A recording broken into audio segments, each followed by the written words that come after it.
Si maintenant vous recevez de moi, alors vous allez arriver à la perfection dans ce domaine-là. C'est quoi la perfection? C'est la chokhma et la bina.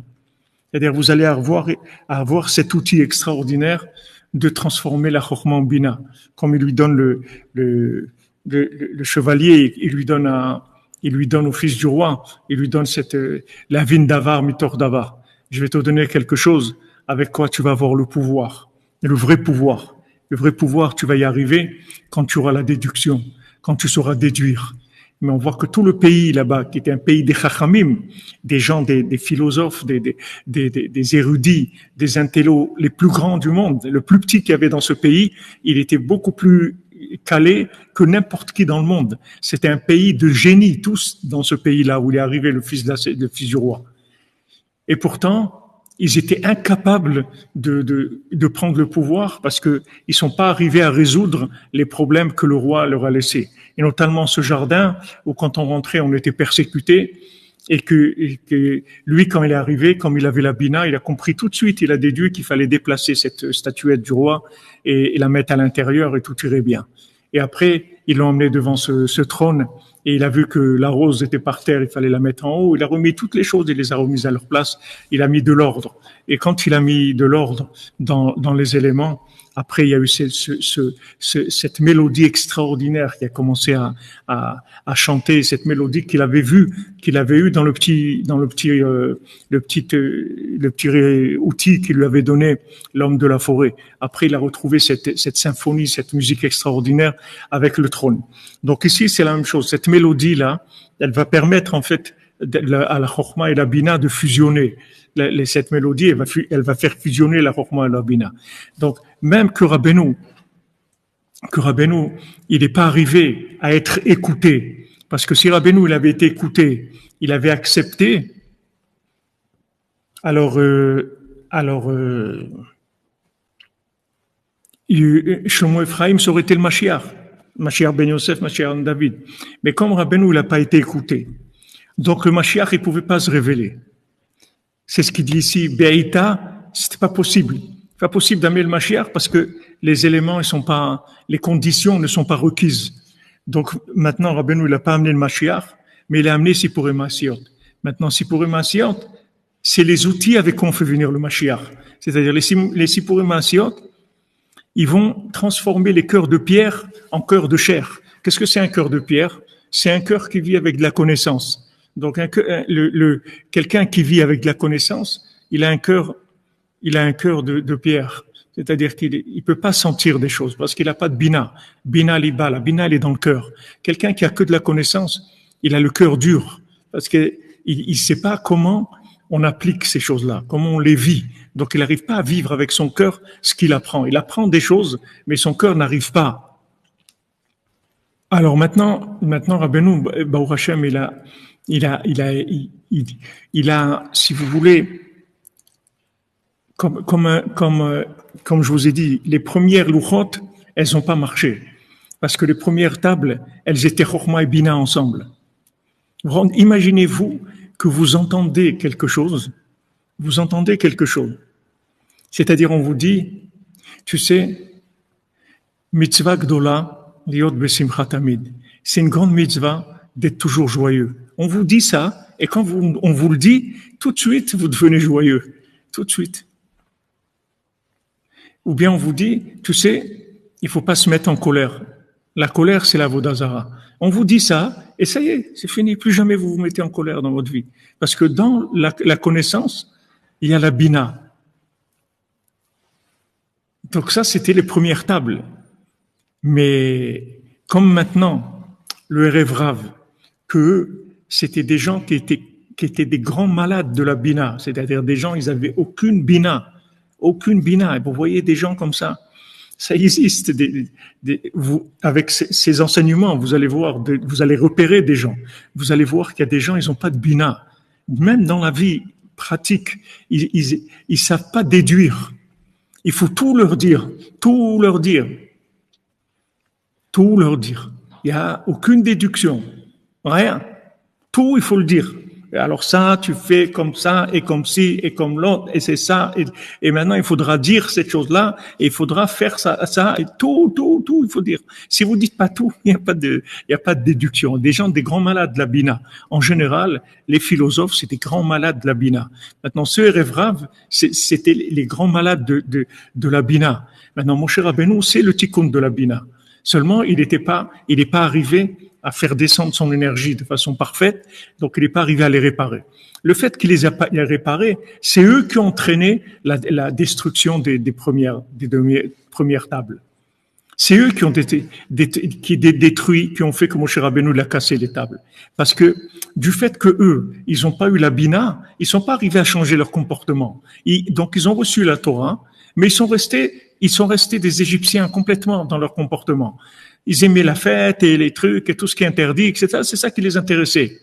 Il dit, c'est mignon la Torah, c'est extraordinaire tout, mais moi ce que j'aime, c'est les poubelles, c'est tout.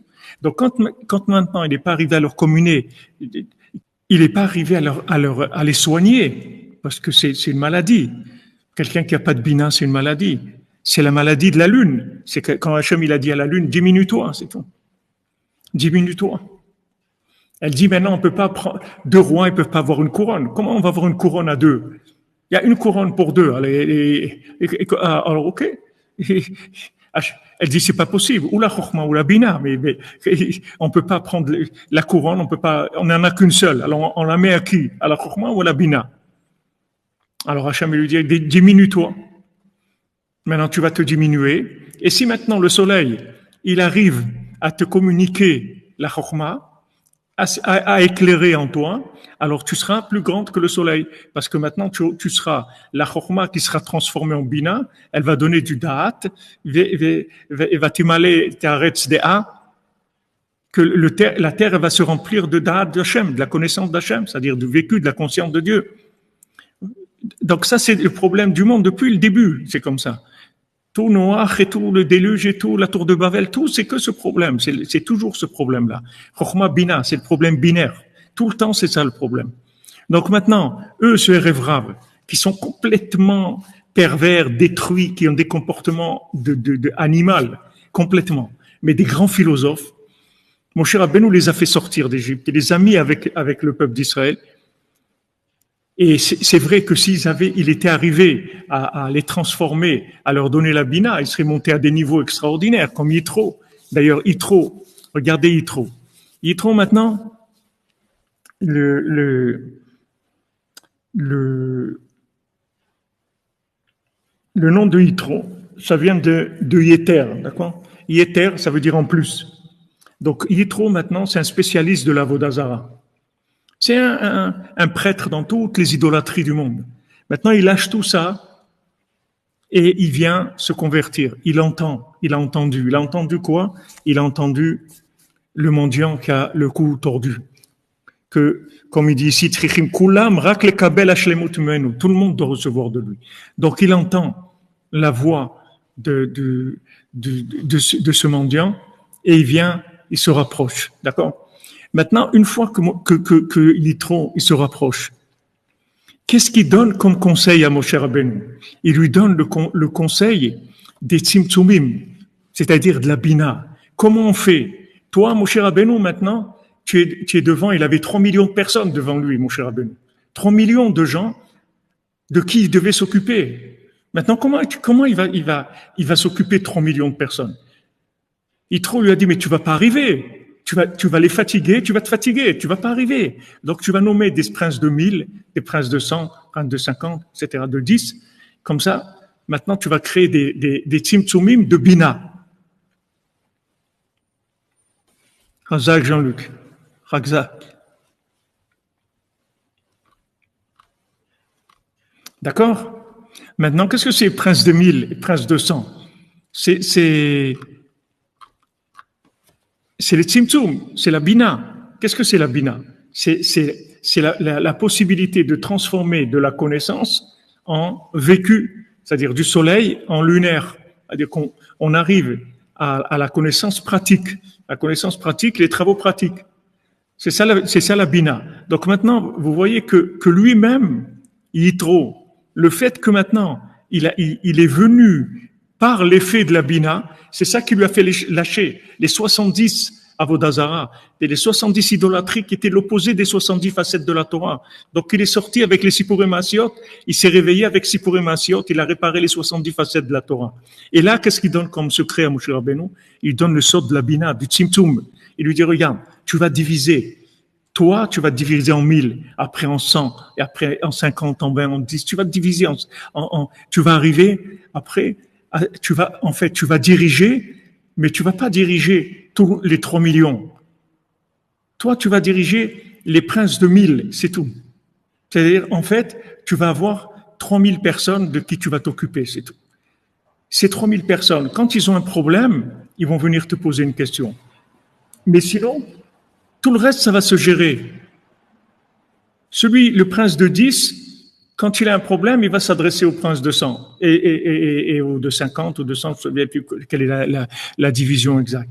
Mais vous voyez que il lui donne le sort de la Bina. Il lui donne une application de la Bina.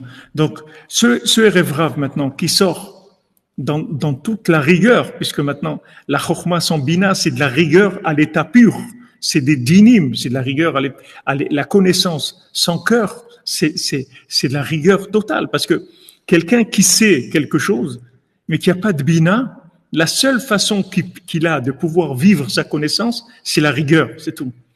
Il doit être rigoureux.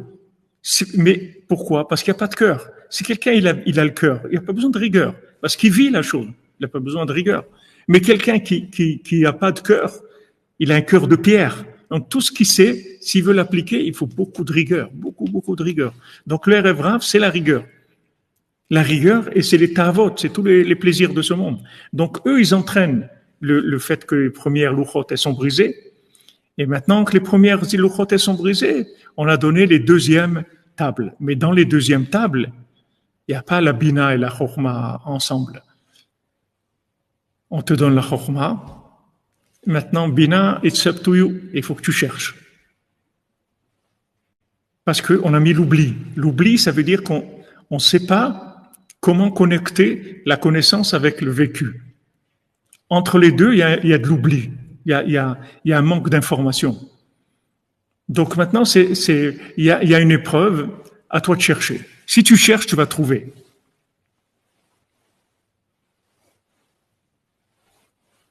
D'accord?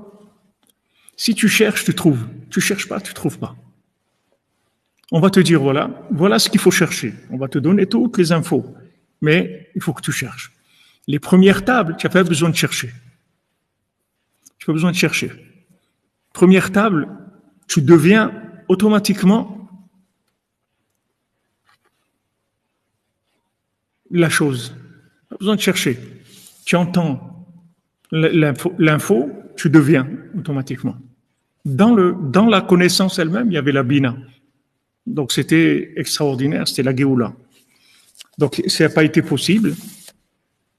Il y a eu les deuxièmes louchot. Maintenant, Rabbeinu, quand il est venu, il a amené le Moachnoun, le cerveau de la 50e porte, et il a amené les Sipurim Asiyot. Les Sipurim Asiyot, c'est comment maintenant je vais faire devenir quelqu'un, je vais changer quelqu'un, malgré son cerveau. C'est-à-dire comment je vais pouvoir court-circuiter son cerveau. Parce que son cerveau me dérange. Parce qu'avec le cerveau qu'il a, jamais il pourra avoir de la bina. Impossible. Parce que si tu fais l'opération de son cerveau plus ses midotes, tu vas arriver à une catastrophe. Avec le cerveau qu'il a et les midotes qu'il a, il est incurable, le bonhomme. Incurable. Impossible. No way. Rien. Tu peux rien faire de lui. Rien. Tu peux rien faire. C'est un philosophe pourri. Un philosophe pourri. Allez, vas-y. Occupe-toi de lui. Vas-y. Essaye. Tu peux pas. Tu peux pas. Tu peux rien faire.